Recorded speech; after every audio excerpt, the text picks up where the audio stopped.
Welcome back to the Battle Camp. If you're new to the channel, please hit the subscribe button. If you've been here before, thanks for coming back. So Saturday, the Liverpool show, Kash decided to treat David Price like a sandwich, and he took 3 big bites out of him.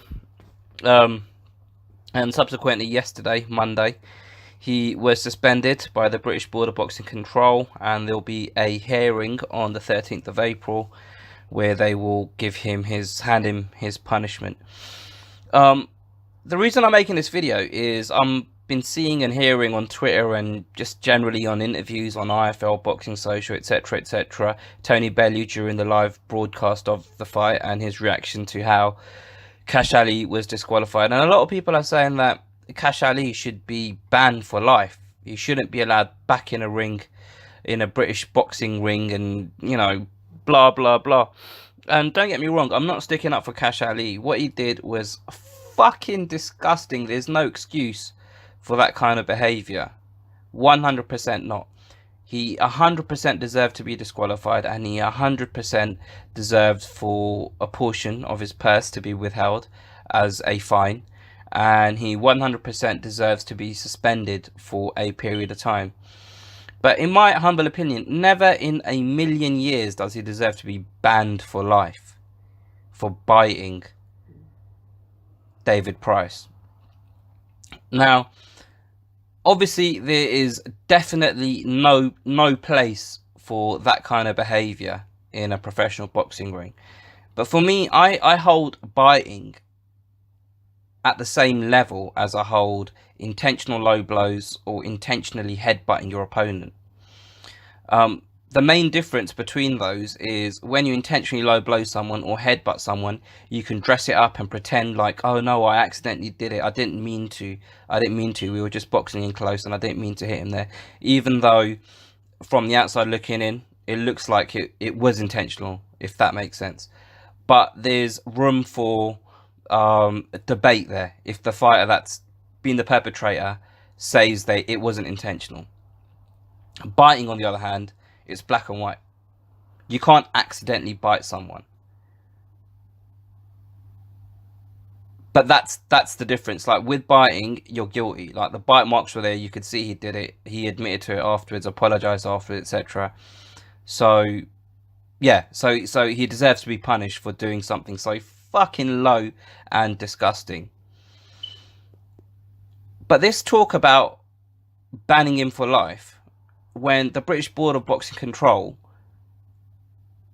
ban drug cheats, people that take PEDs, intentionally take PEDs, and they take substances that improve their ability to train, hit harder, improve their stamina, so they're able to last longer in fights.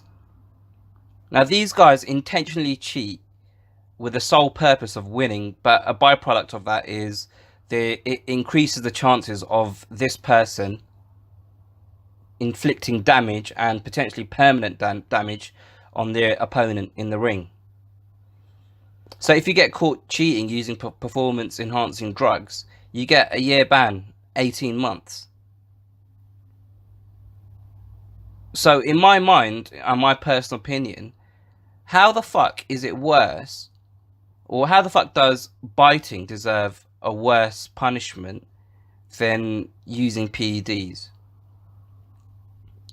Now, there are obviously grey areas when it comes to PEDs. You get people that, you know, buy over-the-counter supplements, and in those supplements there's a prohibited substance as part of the compound that they've used to make whatever substance it is, and the person that's taken it has done so unknowingly, so they're kind of basically ingesting something that they didn't know they were ingesting. So in those kinds of instances, the punishment is slightly lower. But where there's a fighter who's blatantly taken some form of steroid or some form of performance enhancing drug, and he's doing it knowingly, and he's doing it to gain an edge, he's doing it to cheat, and this guy's only getting a year suspension or 18 months, and then you got another guy who's bitten someone, got himself disqualified in the process, and he deserves to be banned for life. I don't see it. And I'm just talking about what the precedent is with the British Boxing Board of Control and how they go about punishing fighters that have cheated, because effectively what he was doing was cheating. Now obviously there's debate around his motives behind it. Some people are saying, oh, he was rocked and he basically just wanted a way out of the fight, so he meant to bite David Price just so he could get disqualified, so he could basically lose without getting knocked the fuck out.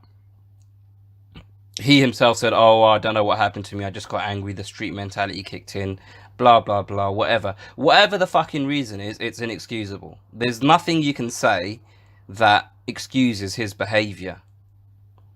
But at the same time, in my mind, it's 100 million times worse if someone takes steroids, tries to cheat and win a fight by taking performance enhancing drugs, and they only get banned for a year or 18 months.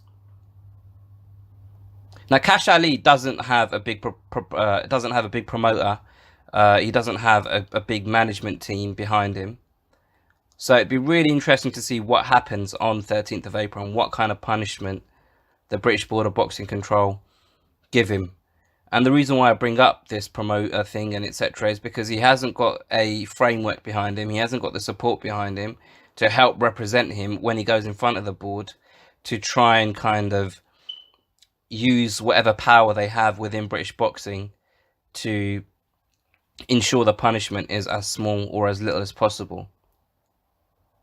So what I'm basically trying to say is, if this was a fighter that was signed to Matchroom or signed to Frank Warren, Queensbury, etc., I'm pretty sure they'd have people at that hearing with the fighter, and I'm pretty sure they'd have people having conversations with whoever's on this board of control, like the British Boxing Board of Control, and having conversation in the background to try and ensure that the punishment handed down to the fighter wasn't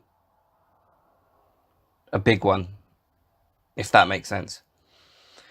So yeah, interesting times. Also quite interestingly, one of the things that Eddie Hearn said after the fight happened, in his kind of post-fight interviews, I think he said it with, perhaps, I don't even know who he said it with, because he fucking, usually talks to everyone, which is the good thing about him. But he basically said, because of this, it's likely that he'd book Kash Ali again to fight. Because now Kash Ali is effectively turned himself into the pantomime villain. Whether the British Board of Boxing Control will let him fight again is a different matter. And if they give him like a 2-year suspension, will people have forgotten? Will people not care about the situation and not care about Kash Ali, and will he just go back to the small hall shows? The one thing about this whole situation is how fucking stupid. Like, you've finally got your opportunity to come out of a small hall show and fight on a proper Sky Sports fight card, on the main card, a televised fight in front of 8,000 or 9,000 people, whatever it was, and you do that. Like, he was actually performing semi decent. Like, he troubled David Price a little bit, and it wasn't like he didn't deserve to share a ring with David Price in the way he was performing. So I think had he even just got himself knocked out in that 5th round, there was a chance that he'd be back fighting on another Matchroom show. It might have been like a next gen show or something like that, but he had his foot in the door, and now he's just fucked it up. He just fucked it up because now he won't be seen in a ring for, however long they ban him for. Anyway, let me know what you think. Put your thoughts below in the comments. Please don't be scared to share this with a friend, and don't forget to hit the subscribe button. I'll catch you fuckers next time.